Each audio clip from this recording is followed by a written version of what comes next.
You are listening to the Maple Footy Podcast, the unofficial football podcast of the North. I'm your host, Sam Little. Find me on socials at SamLittle44 and the podcast at Maple Footy Pod. And now there's nothing left to say except for sit back, enjoy, and welcome to the show. Hello, yes, welcome back to the Maple Footy Podcast. And, big episode today as the CPL also returned over the weekend. So, leaves me with even more to talk about now. We got MLS boys, like the Canadian boys, back in action in these last few weeks. And now we got the CPL back in action, which, of course, as you may know, is predominantly Canadian. So, there's a lot to talk about there. And, of course, the our boys abroad, and just the typical English Premier League recap. So yeah, let's kind of get into this. So I guess, of course, before we kind of properly get into it, I just want to kind of say off the bat that the CPL will be covered pretty well here. So it's not just going to be like a 5-second, like, oh, this guy scored blah, blah, blah, blah, blah. You know, like it's going to be like, I will cover it. Not to the point where it's like super duper long, but once the English Premier League season stops, I will be covering the CPL as I do the Prem, just a little bit different of a format compared to the Prem one, where I'll probably just cover it game by game with the CPL because there is only 4 games. And in the Prem, of course, I don't do game by game. I do the segments that I do, if that makes sense. So think of these next few weeks in the Prem, like the English Prem, and the CPL as like sister episodes, where I'm going to basically do 2 episodes in one, essentially. I'm playing with the idea of maybe doing 2 episodes and then dropping them both. My only concern is dropping 2 episodes on a Tuesday. I don't love that. And I don't know when else I would drop them because I still want them to be fresh in my head, kind of thing. So yeah, just me now thinking out loud to you, my listener. But yeah, I'm kind of thinking I'll do kind of sister episodes for these next few weeks, and especially just with release schedule, it's kind of hard with the Prem, especially at this time of year, because it seems like every other day is a new match week starting in the English Prem. So even if I say dropped weekend episodes on like a Tuesday, you know, like weekend recaps on a Tuesday for both CPL and the Prem, then the Prem also has like, say, like a Thursday or Friday drop because they played on Tuesday, Wednesday, Thursday. You know what I mean? So it makes it, I don't want to be dropping like 12 episodes a week is my main point here. So yes, long story made long. I will be covering the CPL at the start of these episodes and then doing the Prem once I'm done the CPL. And the CPL and Prem will kind of be like sister 2 for 1, if you will, until, of course, the Prem wraps up, and then summer will be basically focused on the CPL and international breaks, and then, of course, you know, the Maple Start. We'll talk about the boys in the MLS and transfer news and all that fun stuff. You get the picture. I hope I've explained that well and not stupidly confusing. But anyways, let's proper get into the Maple Start. So let's start with our boys abroad. So yeah, we got, of course, Promise David. Another week, another goal.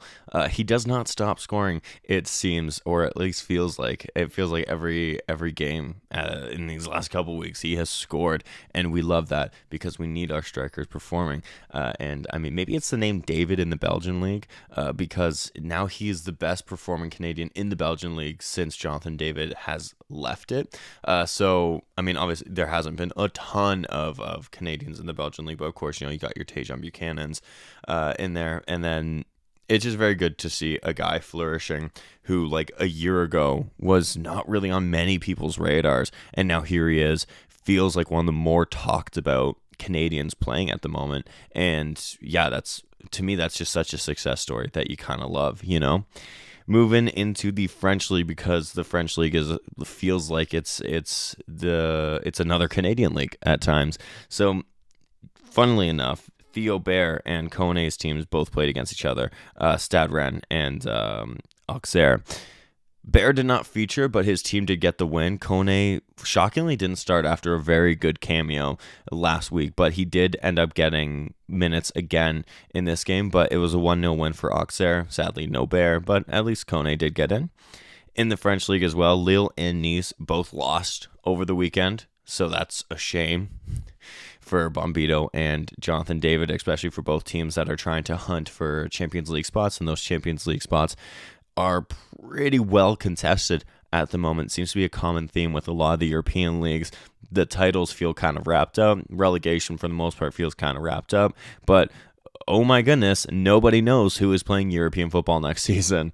And that seems to be a common theme across all leagues at the moment. But Marseille did pick up a win. Derek Cornelius, of course, plays for Marseille.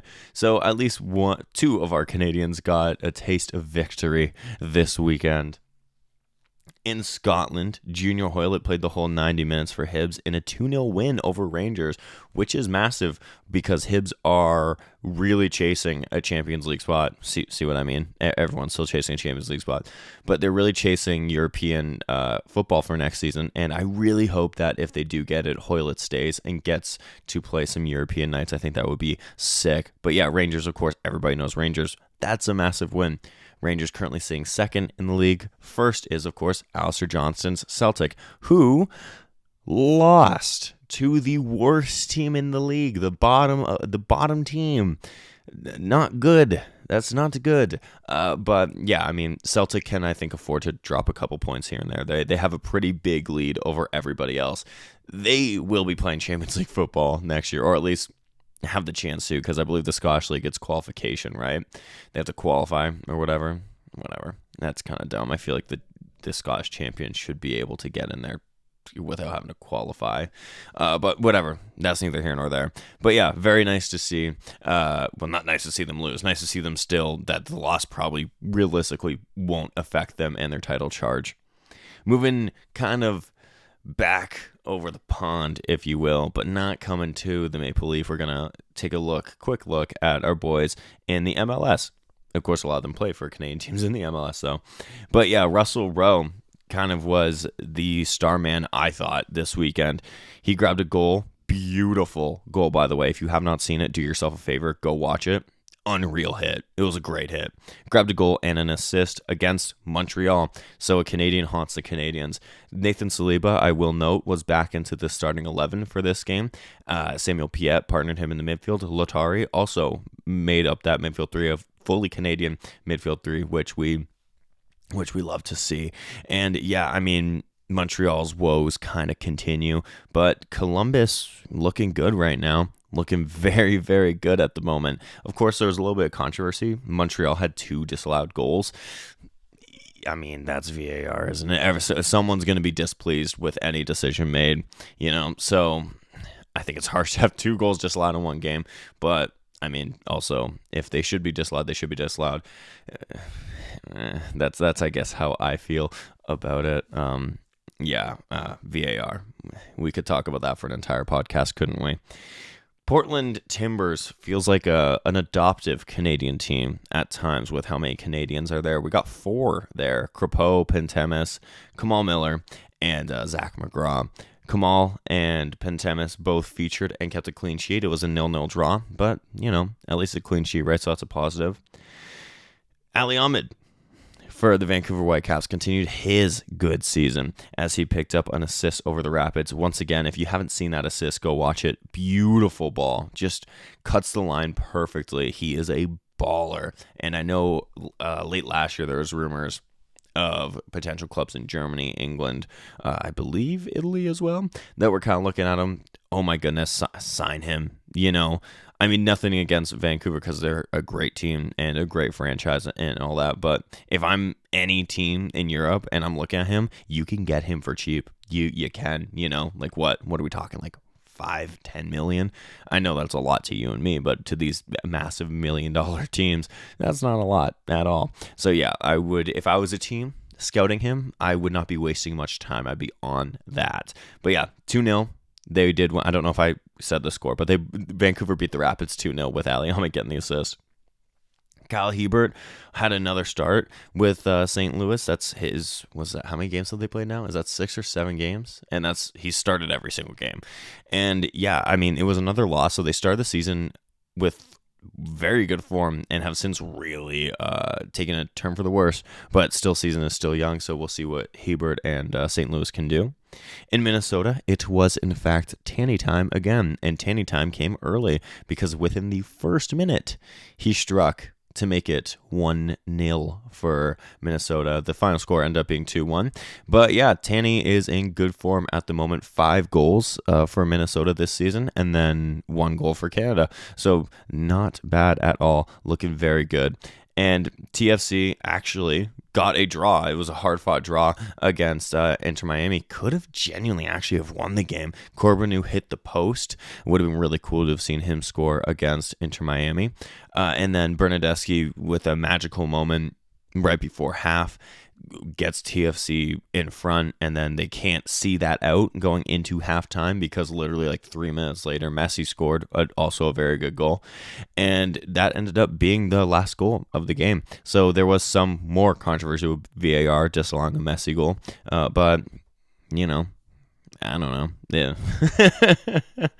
VAR seems to have its fingerprints on most games these days. But yeah, it's good to see. I don't think many people have thought TFC were going to get anything out of that game, and you can count me included. I did not think that TFC were going to get much out of that game. But hey, a draw against really the best team in the league, that's not bad. Now they just need to get a win in that column, and hopefully they can kind of kick on and get some form in this season. But yeah, it's good at least that they didn't lose, I guess, and a draw against Inter Miami. Even some of the best teams in the league will be going, that's not bad. But we'll kind of move away from the MLS. Actually, quickly, just want to shout out Jonathan Osorio as he was wearing an AFC Toronto hat on the way to the game. And I think that's pretty big because he knows how big of a game this is. Any game with Inter Miami is usually one of the bigger games in the MLS for the weekend. So there's a lot of eyeballs on that game, and I think it's great to see him wearing an AFC Toronto hat to help support the women in the NSL. I think that's kind of a class act in my opinion. I know it's small, it is, but it's nice. It's very nice to see Toronto boy supporting the Toronto team. And now we'll kind of move into the CPL, where it was a good weekend for the first weekend of the season. And yeah, let's start. We'll do this chronologically. How the games were played on the day. Well, days. So looking at Atletico Ottawa and Halifax Wanderers, the first game of the season kicked us off. It was a scrappy game, but it was a good game. 2-0 Halifax were to the good at a point, but could not see it out. Of course, you do have Sean Rea scoring a beautiful goal on his part. I thought it was very bad defensively by Ottawa, and that felt like a common theme in this game. For two teams that have very solid defenses, you would not know it having watched some of these goals. No hate to the defense, obviously, but yeah, just some of the marking and it was very, very apparent that maybe this was the first game of the season, and perhaps these mistakes don't happen in a couple weeks' time. But yeah, the first goal was scored by Probo, assisted by former TFC man Ryan Telfer. And then Sean Rea, right after halftime, scores to make it 2-0 to Halifax. And, I mean, both were good goals on Halifax's part, but yeah, I think Ottawa will be looking at that going, we need to keep those out. Nothing that the goalkeeper really could have done, especially on that first one. He was kind of hung out to dry, and Probo just blasted it. It was a great finish, by the way. And then David Rodriguez of Ottawa kind of turns the game around a little bit, getting the first goal, 2-1. Then Sissoko for Ottawa comes in the 72nd, and then grabs the game tying goal, and then that's kind of where the game ended. But yeah, good game to start the season. Like I said, bit scrappy. Defense looked a bit rusty. Everyone looked a little bit rusty, as is kind of expected. A lot of people are expecting some big things from both of these teams.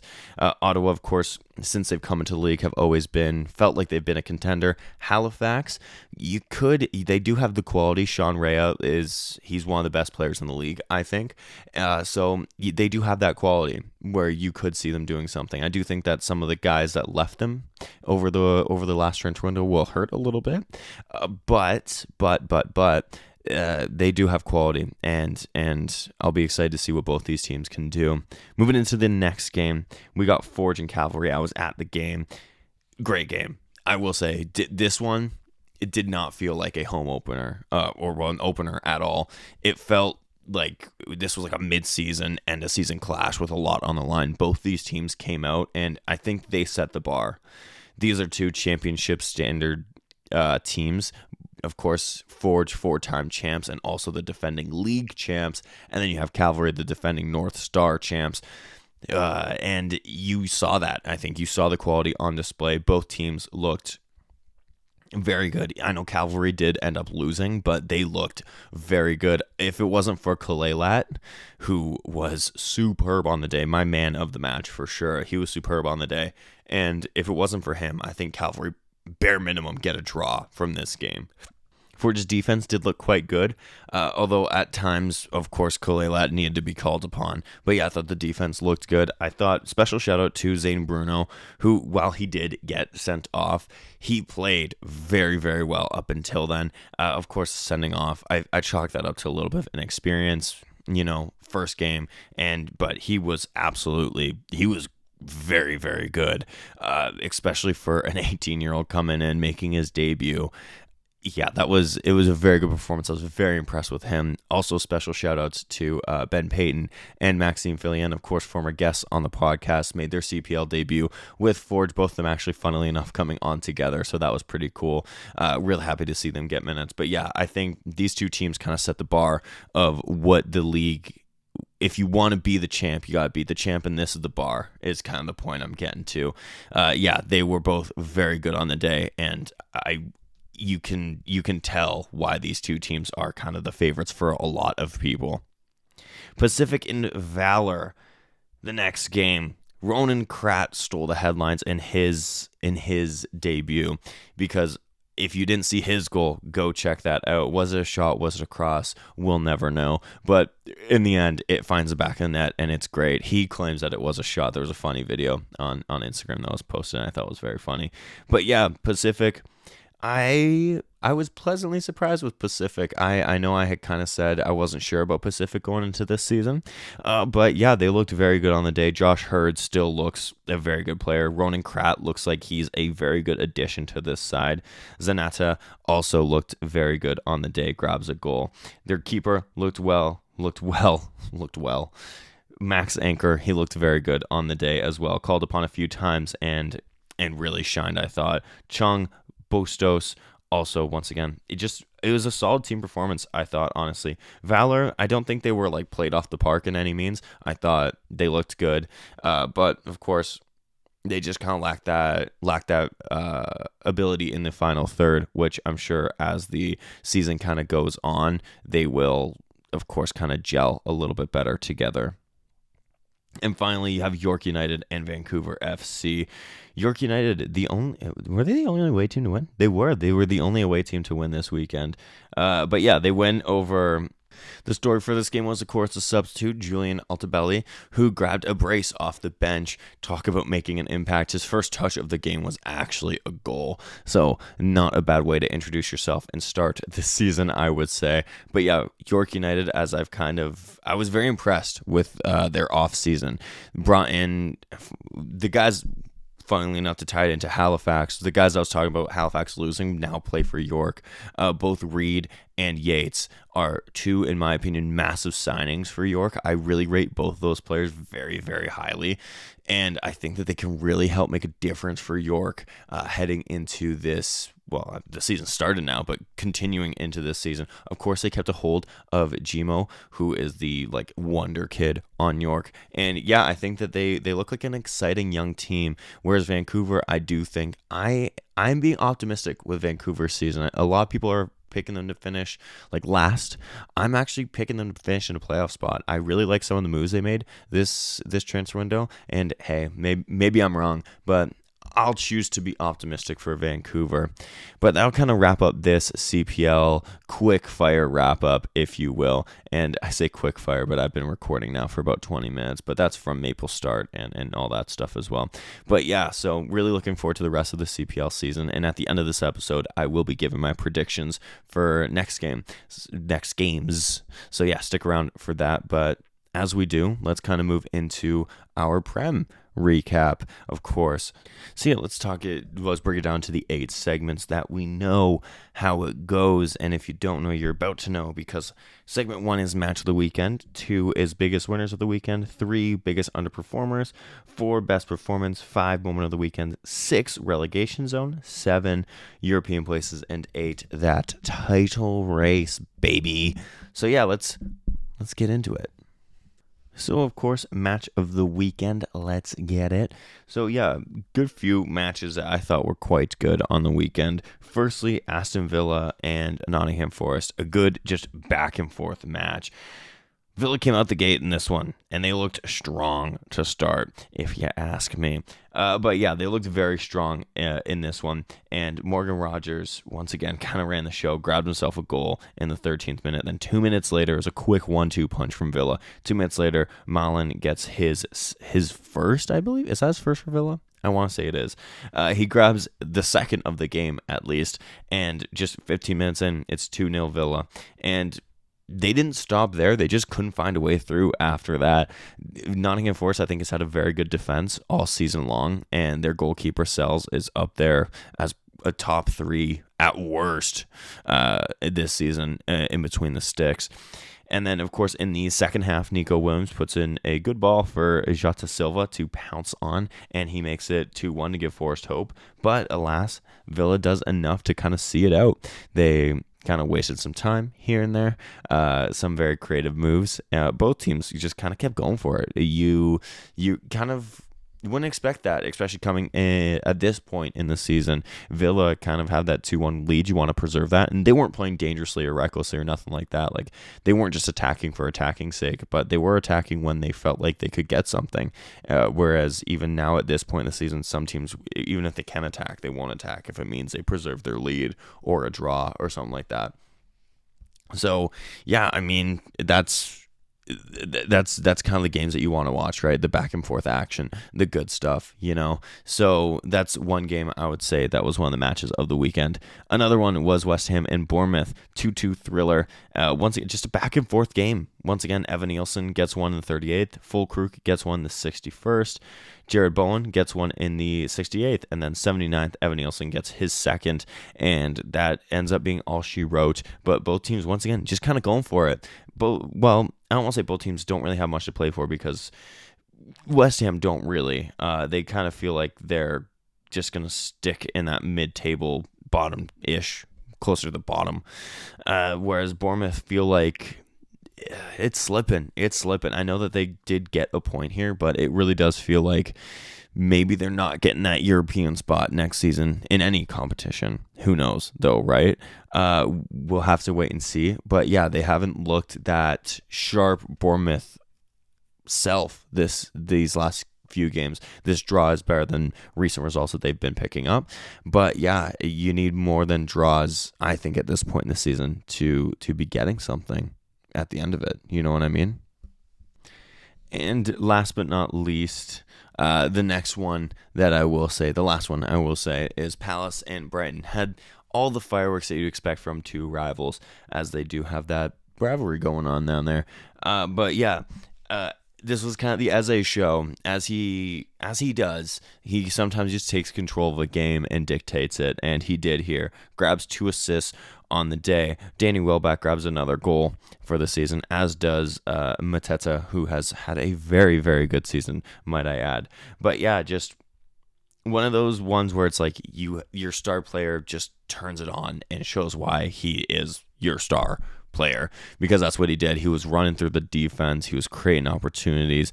You know, maybe he could have scored himself a couple of times, but yeah, just he was on it on the day, you know, and yeah, it was just very much his kind of day, if you will. Brighton Also, no slouches, of course. They put up a good performance, as they have really most games this season. But yeah, just wasn't enough to kind of cope with some of Palace's quality that they have in those attacking areas. As I said, like an Eze and Mateta. Of course, there was a few sending offs in this game as well. Gurhi and Ketia and Van Heck all sent off this game. So yeah, Palace actually finished the game with 9 men on the field.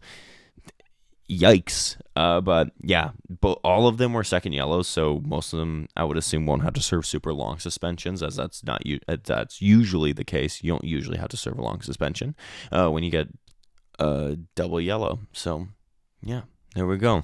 Let's kind of move away from that and into our next little bit here. The biggest winners of the weekend. Wolves are the biggest winners of the weekend. I think any doubt of them staying up was crushed. They're staying up for sure after this. And I'd bet on it, and I'm not a betting man. But yeah, Ipswich, to their credit, came out and they knew that this was a must-win game as well. They tried, and that's kind of been the story of Ipswich's season, I find, is they tried. But, of course, Wolves just have that class. Stret Larson grabs another goal. Pablo Sanabria came on and was the difference maker. Goal and an assist. He was the difference maker and will be one of the reasons why Wolves will stay up and play another season of Premier League football, because now that is 12 points between Wolves and Ipswich. And of course, Southampton already have been confirmed to go down this weekend. So that's only 2 spots now left for someone to fall into. And I just do not see Wolves losing up on 12 points. So yeah, I think that they are good. So they're my winner of the weekend for sure. In all fairness, that's probably like the biggest result in the Prem this weekend, honestly. All the big boys kind of dropped points this weekend, but I will still add in a couple. Fulham, a winner of the weekend, beating Liverpool. And don't worry, I will talk a lot more about Liverpool in our next segment. But yeah, Fulham, I thought, capitalized on a lot in this game. And it's easy to say, oh, well, Liverpool made a ton of mistakes, in which they did. You still have to capitalize on those mistakes because there are teams that wouldn't. But Fulham did, and they've been a tough team all season. And they showed against potentially the champions why Fulham have been so difficult to beat this year. And another team, of course, I will say, is Aston Villa, beating another European hopeful, as Villa now creep up to 6th place, but only 2 points off of 4th. Ooh, it is really congested up there. But also, I will note, as I'm recording this, Newcastle have yet to play, and they play Leicester. So you kind of probably expect Newcastle to get a win. Wash, I probably just jinxed them. So sorry to any Newcastle fans out there. But yeah, it will be interesting to see, because if Newcastle win, they go up to 5th, unless they just destroy Leicester, in which they would go up to 4th, but they would need to beat Leicester by 8 goals to beat Chelsea up by goal difference. So yeah, we'll see how that game plays out. But yeah, recording this before that game has been played. But yeah, those would be my other 2 winners of the weekend. But I think the winners of the weekend this weekend were definitely Wolves. Underperformers of the weekend, there are a few, mainly Southampton, as they have officially been relegated. I know we've been saying basically since match week 1 they're done, but now officially they are done. There's no scenario in which they can stay up now. Mathematically, they're done. I feel for the fans. A very, very poor season from Southampton. They just never looked like a side that were going to stay up, and they never really did anything to try to even convince you otherwise. So it is a shame, because they do have a very good fan base, but alas, 3 teams do have to go down, and sadly, Southampton is the first of the 3 to kind of get their curtain call. So now they'll have to play out the rest of the season. So hopefully they can give the fans something to cheer about in these last few games. But yeah, it'll be interesting to see what they do in the championship, because I doubt that they keep a hold of the few gems that they do have, like a Dibbling. I wouldn't be surprised if he's out of there. So we'll see. I like I said, I feel bad for the fans. Another underperformer of the weekend, Arsenal Football Club. draw, and especially given that Liverpool lose, a win would have been much, much better here for them. Of course, they played before Liverpool, so they can't know that Liverpool are going to lose, but you still need to win these games in crunch time of the season. I know that Liverpool and them do play in a few weeks' time. Maybe the league's wrapped up by then, maybe not. I think the commentator had said Liverpool needs 11 points now to win the Prem. So, I mean, as I keep saying, anything's possible. But, yeah, it's going to be tough for Arsenal, especially now having dropped points when Liverpool didn't pick up any this season. This match day. Sorry, Liverpool have, in fact, picked up points this season. But, yeah, other ones that I will kind of just mention, just really the top 4 contenders. Forest, Chelsea, City.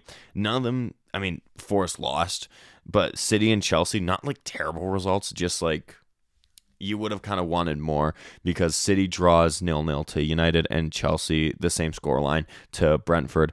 Of course, in the Manchester derby, it's always a hard game regardless of how both teams are playing. They both show up for that. We know Manchester United have not had a good year this year, but regardless of how bad or good they've been, they will always show up for Manchester City.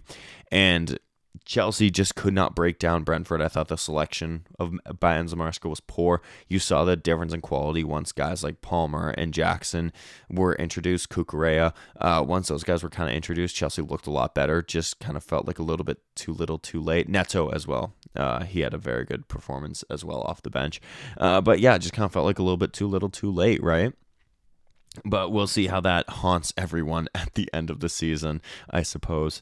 And the final underperformer is Liverpool. It is kind of hard to rag on the guys that look like they're about to be champions, but this was a horrendous performance. This was a bad performance. Literally, more specifically, I will also add, Liverpool is as a whole underperformers of the weekend, but more specifically, their defense. That had to have been the worst defensive display I've seen by a Big Six team. Potentially this season.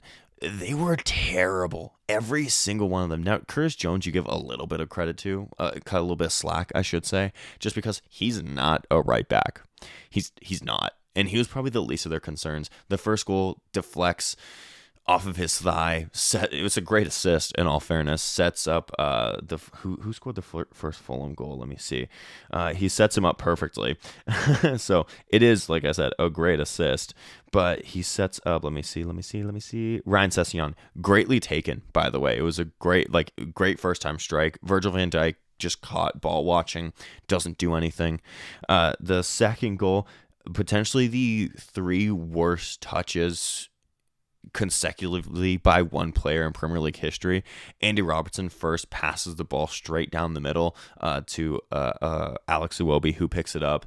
Then the ball he either passes it or shoots it, one of the two, and it kind of deflects a little bit, and then Andy Robertson heads it, and then it lands to a Fulham player, and then Iwobi takes a shot finally, and then it deflects in off of Andy Robertson and into the back of the net. Those were 3 consecutive touches from Andy Robertson, and that has to go down as like the 3 worst consecutive touches by a singular player in the Premier League. A very niche stat for all the stat lovers out there, but that's Maple Footy's worst 3 consecutive touches of all time by a singular player. Yeah, just terrible. And then the third goal scored by Munez, bad again. Virgil van Dijk once again caught ball watching and just lets Buddy have a shot and score. And then he's kind of claiming, I don't know if he's claiming for a foul or yelling at his team. I think it was maybe a foul, but there was no foul. There was like a slight contact, but nothing that would really impede you. And yeah, it was just terrible. Abraham Konate kept on giving the ball away as well. Like I said, Curtis Jones, at least you kind of give him some credit. He's a little bit of he's not a right back. He's not. So it's one of those ones where it's like, ooh, this is why there's still some doubt as to if Liverpool will do this. I still think they do, but I have not been impressed with them for most of this season. I know that's probably a hot take, and what are you talking about? Most of these games I come on here saying Liverpool didn't really look like they should have got much from this game, but they still found a way to grind a result out, and that's kind of how I felt all season, and you were kind of waiting for that to happen this game. They go up 1-0, of course, a beautiful goal by Alexis McAllister. It was a great goal that I feel like will just be forgotten about because of this result, and then before you know it, it's 3-1 for Fulham. But Liverpool does tease a little bit of a comeback. Luis Diaz gets a goal. But, of course, too little, too late, really. But that entire time while it's 3-2, you're kind of going, okay, maybe they do turn this around, because they have so many times this season. But we've seen their weaknesses. We've seen their frailties all season. We've seen a lot of cracks. I worry for Liverpool going into next season. A lot of speculation around a lot of guys' futures. And it'll be interesting to see who they retain, who they buy, who goes, who does what, because it feels like there's a lot of question marks up in the air. Whilst this is definitely a good time for Liverpool, well, potentially could be a good time, depending on how their season ends. I think it's a concerning time as well, just because Salah, Van Dijk, Trent all could be out the door. Trent, it sounds like, is all but out the door. Salah and Van Dijk, there's a lot of rumors swirling that there's been no contact from the club to the players. Then you also have guys like Nunez, Luis Diaz, Ibrahim Konate, all kind of getting some looks here and there. And yeah, I think, it's just interesting. And then you have like a guy like Federico Chiesa, who's, in my opinion, a very good player that's not really seeing minutes. Connor Bradley has had a couple injuries this season. Curtis Jones has had a good few injuries this season. Alisson has had a good few injuries. Andy Robertson's getting old. Once you kind of start laying it out a little bit, you're kind of going, oh, what could Liverpool be doing in this offseason? As we know that their owners don't tend to really splash the cash unless they make a few big sales, but all the guys that you could sell for big are going on a free potentially. So it'll be very interesting, I think, and this game kind of just showed what I've been saying a few times throughout this season, where they maybe didn't look great defensively, looked uninspiring on the attack. Mo Salah was a ghost on the day. Nunez, when he came on, offered nothing. Jota, when he was on, offered nothing. Luis Diaz at least got a goal, but he wasn't the most exciting to watch. Chiesa didn't have much time to impact the game, and when he did come on, he didn't really do a whole ton. The midfield, at least, they looked pretty good. Szoboszlai kept giving the ball away, but Gravenberch and McAllister, at least they looked good. Kelleher, I will say, not really anything that he could have done. So I don't think it matters if it's him or Alisson, me or you in the net. I think it's still a three-goal game, probably more, in all fairness, if I was in net, but bare minimum a 3-goal game. So yeah, we'll kind of move away from the underwhelmers. We'll move into best performance, and one of the best performances is, we're going to go back to Wolves here, and it has to be Pablo Sanabria, just because I think in the context of the game, of the time, they needed someone to step up, and as Wolves have done, they've kind of had different guys step up at different times in the season. Strat Larson has been one of those guys. Pablo Sanabria, now this game, of course. Cunha has. I've been a big fan of Cunha this season.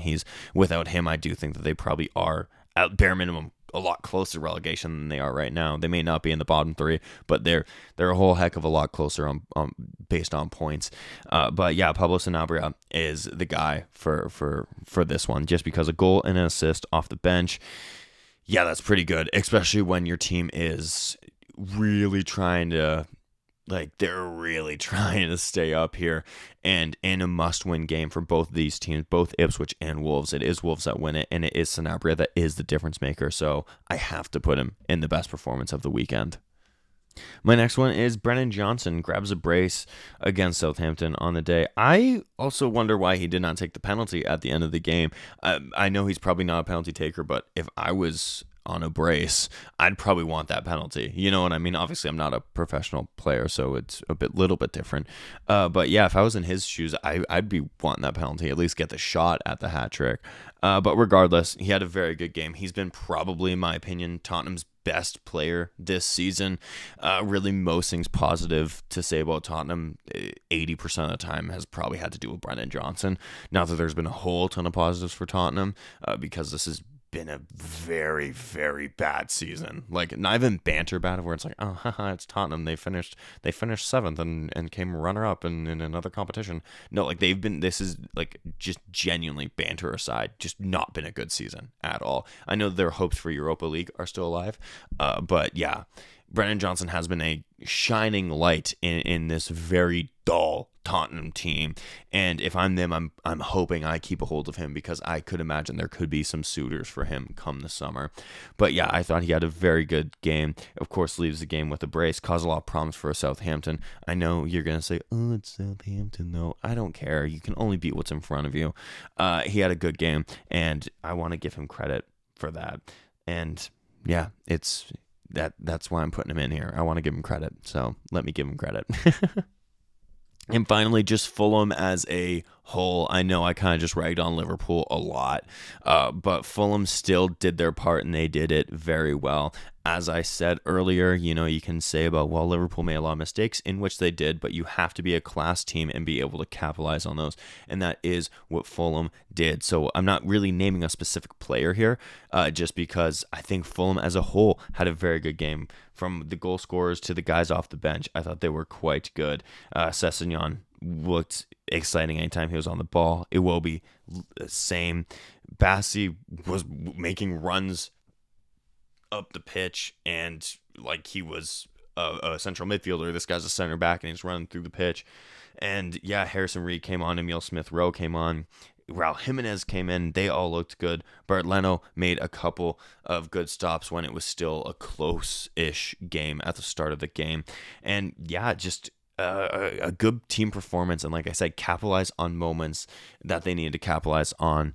And yeah, I have to put them here. So that's what I'm doing. Fulham gets the final spot for the performance of the weekend. Moment of the weekend. And real quick, I did forget to mention this moment, last moment of the weekend, match day, when Jack Grealish scores his first goal of the season. And I know people are going to say, oh, he's a £100 million signing and all this stuff. But sometimes it's more than a moment and it's more than a game, because when he scored his first goal of the season, after the game, the interviewer had asked him about it and whatnot. And Jack Grealish had said, it's been 25 years since his brother had passed, and it was that day that he had scored it, and just kind of what that kind of means to him and his family, because it's always a hard day. And I just think that sometimes, I know that these guys are millionaires, and they have more money than most people could dream of. But at the end of the day, they are still human. And I did think that was quite the beautiful moment. And right after I had posted the episode, I had realized I had forgot to mention that. So I'm retroactively putting that in. So I know that wasn't this match day, but I'm putting that in for the last match day, just because I thought it was just a good moment. And Jack Grealish, you can say what you want about him and all that stuff, but he always feels like he's had some hiccups here and there, of course, but when it comes to his family, when it comes to a lot of work that he does with the kids, he's always been a class act. Like I said, hiccups along the way with partying and whatnot, but when it comes to stuff like that, he's always been a class act. So it is nice to kind of see him get that goal on that day, knowing probably what that would mean to him. So just wanted to put that in here now, because I forgot to last episode. Now looking at this match day, a moment that I just found, you don't see that every day. 3 guys in one game sent off. I know that's technically 3 different moments, but you don't see that every day. I have really nothing more to say on the matter. But yeah, just very interesting that in one game, 3 guys were sent off. Nketiah, Gurhi, and Van Heckel, all sent off. And I just find that very interesting. Other moment of the weekend, Tottenham Hotspur win a game. They win a game. That's a moment in itself. Congratulations, Tottenham. And yes, this is 100% me actually bantering. Earlier I was being serious. Now I'm bantering with Tottenham because they won a game. Good job, Tottenham. You did it. And then an actual moment of the weekend would be Wolves getting their must-win game. I know that's, once again, not really technically a moment, but yeah, must-win game. They rise to the occasion. They get the win. They get it done. And to me, feel like they're all but mathematically safe. But to me, they're safe. I do not see it happening. And I said this. I said it all season. Wolves will be staying up. And I firmly believe that, and I have firmly believed that all season. Wolves are staying up, and yeah, listen, I guess in a sense, I guess sometimes I may know what I'm talking about. But speaking of Wolves, let's kind of transition into the relegation zone, just because I feel like now we kind of know the three teams that are going down. We have it officially confirmed that Southampton will be playing championship football next season. Yeah, once again, feel bad for those fans. They deserved a whole lot better. Leicester, of course, have not played just yet. They played Newcastle. Anything can happen, so they could get something out of this game. I don't see it happening, but they very well could. Even if they do, they'll still be 19th, most likely, unless they beat Newcastle by like 8 goals. Then they'll be above Ipswich by goal difference. And then, of course, Ipswich loses to Nottingham Forest. Ipswich loses to Wolves. And yeah, I've been saying all episode, that feels like relegation's done. Like, that feels like the 3 teams. And it has felt like that for the last little bit, but this really felt like, okay, this is as close to 100% as it can be without it being 100%. So let's move up the table, and let's look at the European race, because a lot of these teams kind of drop points. So in 10th, yes, we're looking at 10th with Bournemouth. It's a shame to see their season kind of feel like it's going to end like this, but that's the feeling I'm starting to get of it's going to be one of those seasons where like it was a great season and they kind of suffer from their own greatness in a sense, because they were so great and so much fun to watch and were really punching above their weight for a good amount of this season. And then once it came down to it, they couldn't get it done, which is a shame, because it's a shame that could be how this season is remembered. Of course, there is still a chance that they make Europa Conference or Europa League, so we'll kind of wait and see on that. Brighton, of course, dropped points against Crystal Palace, just above them in 8th. Fulham picked up that massive victory over Liverpool, and they have an outside shout at Champions League football, really. They're 5 points off 4th with some games left and have proven that they are quality. So, don't count Fulham out just yet is my point. Right above them is Newcastle, who are yet to play, as I've mentioned. And then above them is Villa, who have played. And they had a very good performance against Nottingham Forest. 2 teams that have, once again, kind of been punching above their weight class. Villa in Champions League right now. They will be playing PSG this week as I'm recording this, so we'll see how that goes for them. It'd be really cool. It'd be a cool story to see Villa kind of do something here, Above them is City, who dropped points against Manchester United. They get a draw. Chelsea above them gets a draw, and Forest above them. It's a shame for Chelsea and City, because this could have been a chance to really close that gap on Forest if one of them had won. If Chelsea had won, they would have been 1 point off Forest. If City had won, they would have been 2 points off Forest, but still both 4 and 5 points off of Forest. So not the worst, but not the best, because it could have been a whole lot better. Looking at the title race, Arsenal still kind of sneaking their way into this conversation. They drop points to Everton. Everton proving to be a tough team to break down this season, especially with David Moyes. And Arsenal kind of saw that at the weekend. It just really struggled to break them down. Solid defense, solid goalkeeping, I know. Pickford's a controversial figure in terms of the game, of course. Some people love him, some people do not, but he had a very good game against Arsenal. And, of course, above Arsenal is Liverpool in first. Dropped their points, but is that them dropping the crown? I don't think so. I think they still got it. But it has, like I said, it just kind of showed off all their frailties and weaknesses that have been apparent throughout this season, and has maybe opened up a can of worms and a can of doubt, if you will. So, yeah, that's kind of where I'm at with the Prem recap. Usually I'd end it here, but I'm not gonna.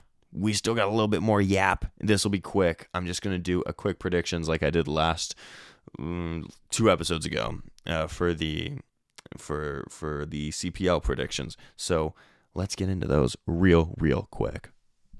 Only 3 games this weekend in the CPL. Cavalry and Valour have the weekend off. So, quickly, Forge and Pacific. I'm going to go Forge. I'm going to go a 3-1 victory. High scoring, controversial potentially. I don't know.